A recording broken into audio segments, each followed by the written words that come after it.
Hello everyone, tonight we are standing in the middle of a lake. You are here. At the edge of the shallows where the reeds sigh like sleepers breathing through fevered dreams. You're ankle-deep in dark water that doesn't ripple, only leans like it's listening. The moon floats somewhere above, but it won't help you tonight. It's not brave enough to come any closer. Beneath your feet is not mud but stone, a road that once led somewhere. A road that once had children running down it. Women hushing each other in sandals, losing their straps. Now it leads nowhere, except back to the bell. You probably won't survive. So before you get comfortable, take a moment to like the video and subscribe, but only if you really like what I do here. Let me know where you're listening from and what time it is there. Now turn off the lights, maybe turn on the fan for some soothing noise, and let's get started tonight. The first time you hear the bell, it comes from beneath the water. A single note, hollow, timeless. It feels like a sound carved into a bone flute and sealed in clay for 1,000 years. It's not loud. You don't flinch. You freeze. Because sound shouldn't bend upward like that, as though it's pulling itself from something older than metal, older than water. There's a legend about this lake. That under its mirrored skin lies a village where time stopped breathing. It's not a poetic exaggeration, it's just bad municipal planning. In the 1950s, several valleys across the world were flooded to create hydroelectric reservoirs. Temples, fields, and entire communities disappeared underwater. In Italy's Lake Riccia, a single church steeple still juts from the waves like a warning finger. People say you can still hear the bell toll, though it was removed before the flood. The one here was never removed. It's still attached, still ringing, and somehow still dry. You walk forward. The path you follow was once the main street. Now, the lake wears it like a necklace of forgotten steps. You keep thinking you'll see something, an archway, a roof tile, maybe the top of a door. But the village stays hidden. That's its only defense. Drown and wait. Some researchers still argue whether this particular village ever existed at all. There are no surviving maps, no property deeds, only stories passed down by people who talk too slowly and stop mid-sentence like they're waiting for something. Their children tell the stories now, but not near water, not even bathtubs. You step carefully, pretending you're not listening for the bell again. It's said the villagers didn't drown. They stayed. The water filled their homes like a new kind of air. They learned to breathe it, learned to speak through it, learned to stay perfectly still until the bell rings. And it always rings at midnight. You glance at your watch. It's 11:57. You didn't mean to get here at this time. You thought it would be romantic, haunting. Maybe you'd get some video for your channel. Maybe you'd go viral again. Instead, you're thinking about your heartbeat, about how it's not echoing back. Someone once claimed they dove down and saw windows. Real windows. With faces behind them, not statues. Faces, looking out at the lake like it was still a sky. And that inside the largest house suspended in the entry hall, there hung a heavy iron bell green with age, dry as stone. They never found the diver again. Not the gear, not the boat, but his camera floated up 2 days later. It was cracked but dry. One of the stills shows a reflection, not of the diver, but of a woman with her eyes closed and her hands clasped over her mouth. You remind yourself folklore is good business. Some people make their whole careers on bell stories and underwater villages. You've made videos about haunted wells, singing bones, even the ash that forms faces in old kilns. This one isn't any different. Probably. The wind is cold now, but the air is dry. You shouldn't be this cold. You stop walking. The water's up to your calves now. You kneel slowly and touch the surface, expecting ripples. Nothing. Your fingers don't go through. You touch it again. It's dry. It looks like water, but it isn't. It holds its shape. You lean down and listen. There's no splash, only the faint creak of something shifting beneath. The bell rings. And this time it doesn't stop. A long, trembling toll rising through the air like a memory returning too late. It's not loud, but you feel it inside your teeth. a vibration in your throat, as if your own breath has been replaced with someone else's voice. A local folk tale says the bell is rung by a bride. Not because she was drowned, but because she was never wed. The village had no priest, and every time a groom approached from outside, he'd disappear into the water. She wore the dress anyway, white stitched with copper thread, and waited in the bell tower, which somehow is still there beneath you. You start to back away, but you can't. The road has vanished. You're standing on rooftops now. You just didn't notice when the path became one. The bell rings again, and now there's a second sound, a dragging, distant underwater hush, like someone walking towards you through liquid that refuses to part. You smile nervously alone in the dark and whisper, "Okay, cool, edit," because surely this is a dream, or a prank, or just one of those things you'll laugh about later, like the time the flashlight turned on by itself, which, by the way, it just did. You raise your hand and point it forward. Something glints, metal, a chain maybe. Swinging. The bell swings again. But it's not the bell that's moving. It's the village. It's rising. You should have left the moment the water felt dry. You didn't. And now the rooftops beneath you are rising with the slow, impossible grace of something unburying itself from centuries of thought. The surface of the lake doesn't break or splash, it peels back like a curtain, unveiling old stone broken stairs, moss-covered lintels, and forgotten iron hooks meant for drying fish. The village was never drowned, not properly. It simply lowered itself. Some say to escape a curse. Others say it volunteered. The bell rings again, deeper this time. Less like a summons, more like a sigh. You're no longer standing on the village, you're in it. The waterline has dropped 5 meters in less than a minute, and the path now leads down through arched doorways that weep with fog. Your flashlight flickers not the beam, but the body, as if it's unsure whether to stay solid. One joke to ease the tension. It's not often a ghost town rises from the dead just to greet one subscriber. You take a cautious step forward. The ground is slick with algae that hasn't seen moonlight in a century. A shallow staircase descends into what must have once been a bathhouse. You glance at the walls' faded ochre paintings of women combing their hair underwater. Realistic. Too realistic.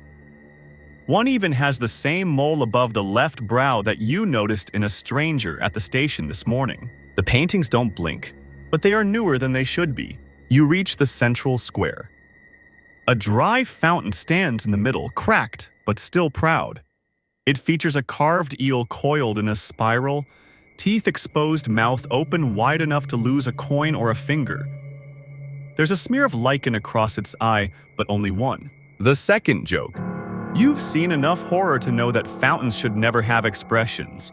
This one looks relieved to see you. The bell tolls again, shorter, more precise. You turn. There, half shrouded in what remains of the water, stands the bell tower. It's not tall, just one level above the roofline, but it has presence, the kind that makes your breath slow without your permission. No doors, just a single archway, open. You walk toward it. Some researchers still argue about bells in prehistoric rituals. Bronze Age cultures, especially around the Balkans and Anatolia, made ritual bells not to call people, but to keep something in. Small handheld ones were sometimes buried beneath homes.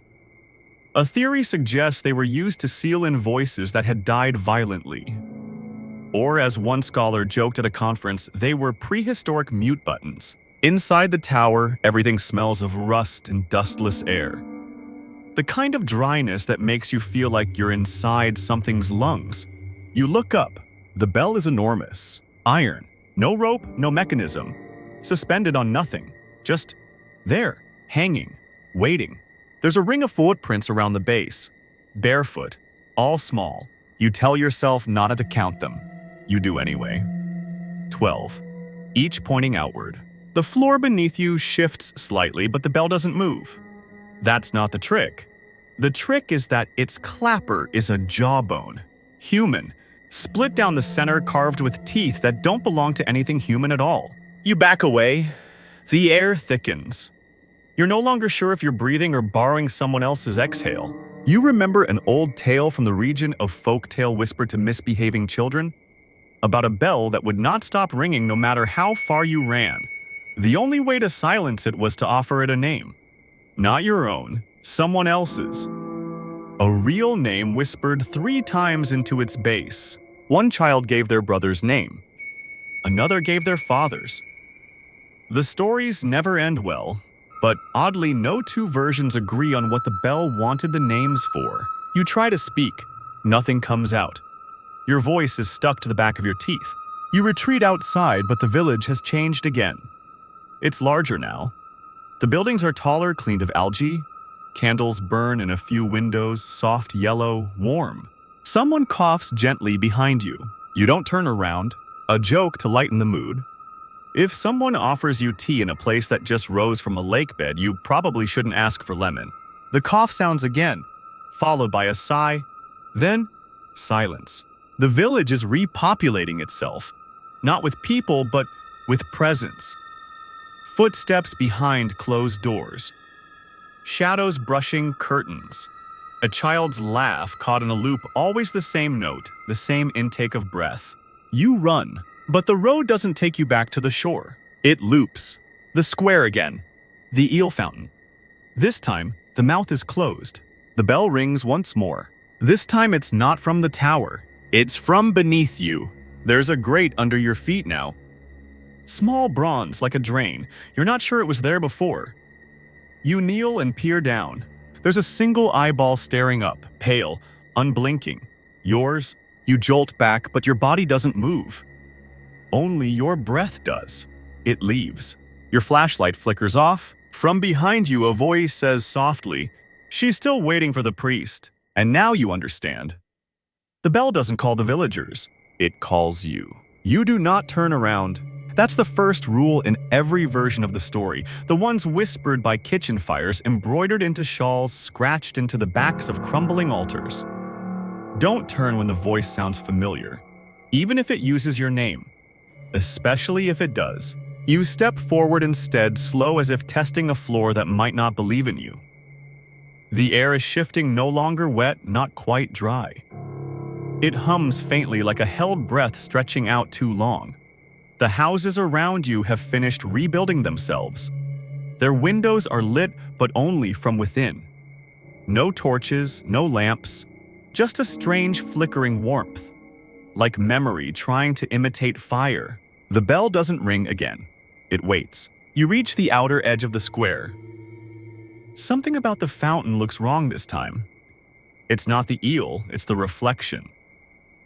The moon is overhead now, casting its light perfectly down. And yet, in the water pooled in the basin, the sky shows dawn. Pink clouds. Morning birds in silhouette. And a single figure walking backward across a field. You blink. The image ripples and vanishes. Another scholar, one who studied Anatolian submersion sites, once described this phenomenon as temporal bleeding. She believed that some flooded spaces became trapped between atmospheric layers, a place where humidity, temperature, and pressure created a kind of lens through which echoes of the past could reappear. She also thought she saw her brother's face in a saltwater spring years after his funeral. Her papers were quietly archived. She disappeared a month later. The well where she was last seen now bubbles even in winter. You reach the edge of the village again, or maybe a new edge. The buildings look older here, crumbling. The lake hasn't receded this far in decades. That's your theory anyway. The moss is dry but pale. There's a slow wind crawling between the homes like an animal that doesn't want to be seen. And the road here leads nowhere but down. You follow it. The path is lined with statues, small ones waist-high.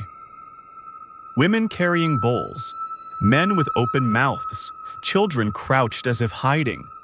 All of them with their eyes closed. All of them carved from the same grayish-green stone that doesn't match any local quarry. A folktale says they weren't statues. That the village had a rule: if you tried to leave before midnight, you froze. Not metaphorically froze. Mid-breath, mid-step, forever. That's why the statues always look like they're about to say something. They were. You brush your hand along one. It's warm. Then comes the whisper. Not a voice this time, but fabric, movement, something brushing just behind your shoulder. You turn too quickly, and your flashlight slams into the wall beside you. Sparks, darkness. The third joke. You've never felt more like the world's most hesitant archaeologist. Except Indiana Jones didn't have to apologize to statues or apologize to bells. You flick the flashlight again. It clicks on just in time to illuminate a door. It's wide open. Inside stairs, winding down. You hesitate, but you're already inside, aren't you? The steps are stone worn by time or ritual. Each one bears a carved letter language unrecognizable. Not Latin, not cuneiform. One of them looks a little like your initial, another like a question mark with legs. You descend. The deeper you go, the warmer it gets. Like the earth is holding you, one hand on your spine, the other cradling your breath. The steps end at a chamber. It's lit by nothing, yet you can see. Everything is blue-gray, light with no source. And in the center of the room, a bell.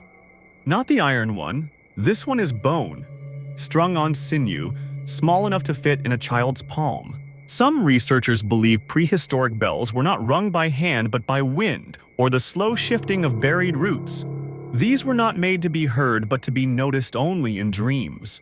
You move closer. The bell begins to tremble just slightly. Not a sound, just motion. You feel it in your bones first.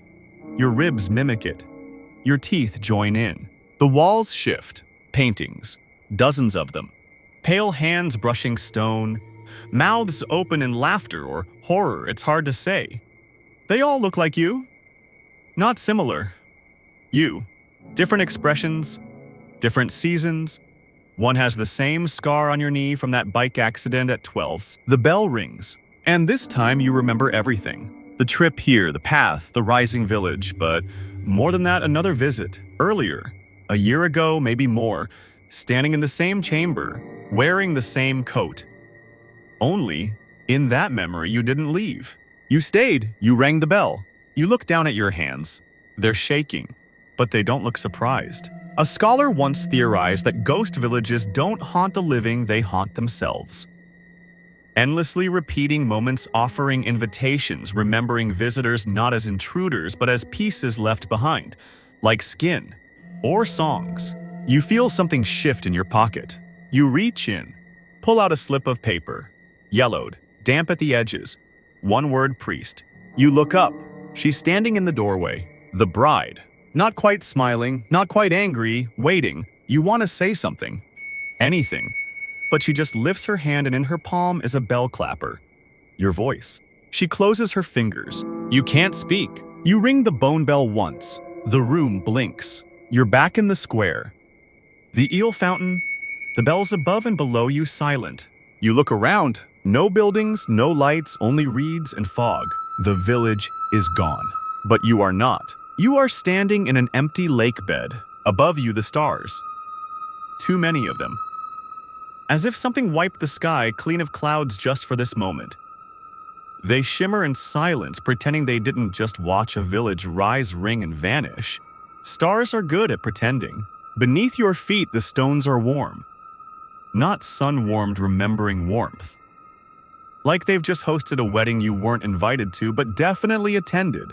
Your flashlight still works. It just won't turn off. The bell is quiet. You step forward cautious again, not out of fear, but reverence. You feel like someone who just witnessed a mass performed in a language never written down. You've forgotten something, or remembered something not yours. Either way, it's yours now. You pass the eel fountain. It's dry, cracked. Only now it's no longer carved from stone. It's made from bones. Real ones. Vertebrae linked with copper thread. Its mouth is sewn shut. You don't look inside. There's a path leading uphill now.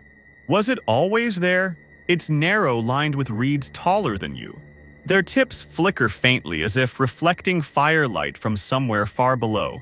Somewhere no longer reachable. You follow. Here's something factual to steady you. In 2004, a Neolithic lakeside settlement was discovered beneath the waters of Lake Attersee in Austria. Perfectly preserved wooden platforms, woven mats, even crude musical instruments. Bone flutes, bells made from clay, and hollowed antler tips. Archaeologists still debate whether the structures were flooded naturally or deliberately submerged during ritual transitions. Some researchers believe that entire villages were put to sleep in times of ecological crisis. Sealed, not in tombs but in lakes. Not buried but sung into silence. You think of that now. You also think of the way your breath no longer fogs the air, even though you can see it, curling out of your mouth like a thread towards something behind you. You don't look. The path leads you to a rise. A small hill. At the top, a bell post. Just the frame, no bell. But hanging from it, your coat. Dry, folded neatly. A note pinned to it. One word, stay. You laugh softly. It's a mistake. The sound echoes, then returns. Not quite the same. Your voice, but cracked. Older. You turn around slowly. The lake is gone. There's a forest now dense and black as ink, but it pulses with life. You can hear it breathing. Birds without feathers. Insects that blink instead of buzz. And between the trees, small glimmers of movement. Figures, moving the way people move when they forget they're being watched. One joke to slow your heartbeat. This is why you never trust a story that starts with "us." We just wanted to explore, especially when it ends with "and then the lake drained itself." The figures don't approach, but you feel seen. Not in the comforting way. In the way old relics must feel when museum lights flick on after hours. You look down. In your palm is the bone bell. You don't remember picking it up, but there it is. Cold, then warm, then pulsing. The bell doesn't want to ring. It wants to be answered. You lower it. Step off the path. Your legs carry you gently into the trees. You pass a small stone altar, moss-covered, etched with a spiral that loops in on itself 3 times. In some Indo-European traditions, this symbol represented life, death, and return. In others, it meant this has happened before. You reach a clearing. The bride is there. She stands beside a shallow pool that reflects nothing. She doesn't speak, but her veil lifts in a wind you don't feel. Underneath her face is yours. Not exactly, but close. A shared ancestor. A borrowed future. Something between resemblance and warning. She points to the pool. You step toward it. You expect to see your reflection. You see a doorway. Through it, the bell tower again, but this time it's intact, freshly built, lit from within. And beyond it, a wedding procession. Figures without faces walking in slow, deliberate silence. Carrying something. A bell. Huge. Woven from reeds. Glowing faintly with submerged moonlight. They don't seem to see you. You turn back. The bride is gone. The clearing is a ruin now. Crumbled stone. Rotting wood. You're holding a bouquet of white lilies, wilted and wet. The bell in the distance rings, and this time it's not underwater. Not dream, not memory. It's now. You run. The forest parts. Not kindly, but efficiently. It lets you pass because it wants you to reach the end. Back to the lake bed. Only now the lake has returned. Water floods in from the edges calmly, like it never left. Like it was only making room for something else to breathe. The surface rises. You wade forward trying to find the path. The stones are gone. Just water now. Still you press on, breath catching as the bell rings again and you're not sure if it's near or far, inside or out. You pause. Something touches your hand. Another hand, small, cold. You turn. A child, eyes closed, holding a piece of paper. You take it. One word again. You blink. You're standing at the lake's edge. Full, silent. No footprints, just your coat on your shoulders, and the faint sound of bells from below. The lake is still, and the stars above it are too bright, as if they're staring a little too directly at your thoughts. You've been here before.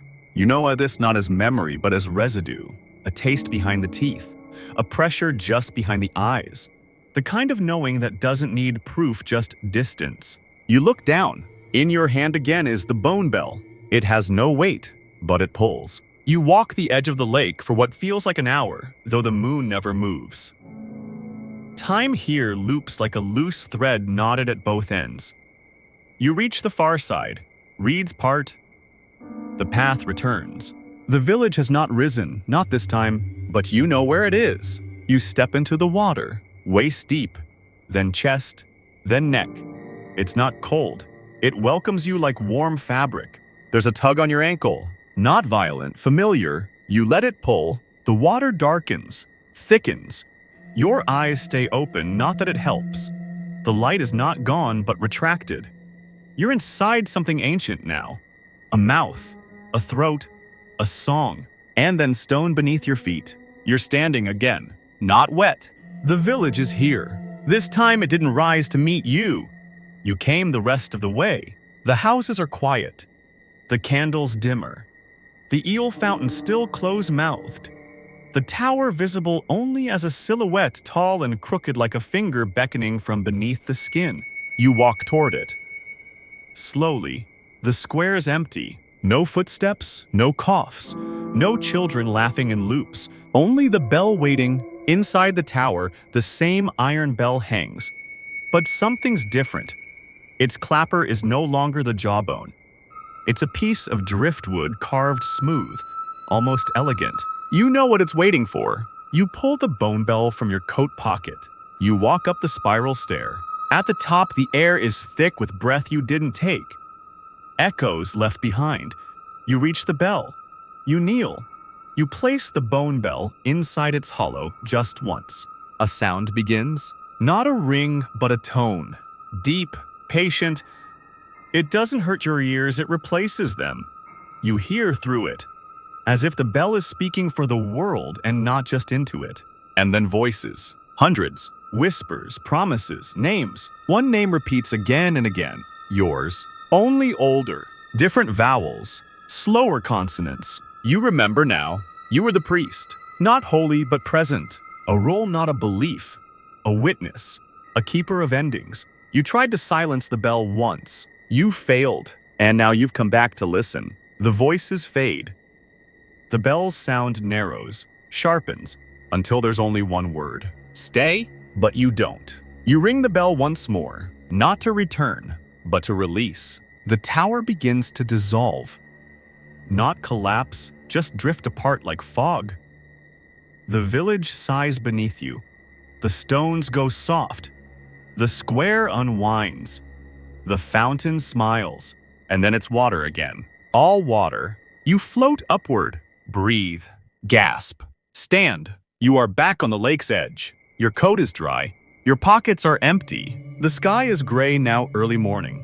Not stars, just light. No footprints behind you. No music, no voice. Except one. Yours. And this time it stays silent. In the still hour before dawn, the lake remembers nothing. Its surface reflects only clouds now. No tower, no bride, no echo of procession. And yet somewhere beneath the hush, a single tone lingers. Not sound, not memory, just weightless shape.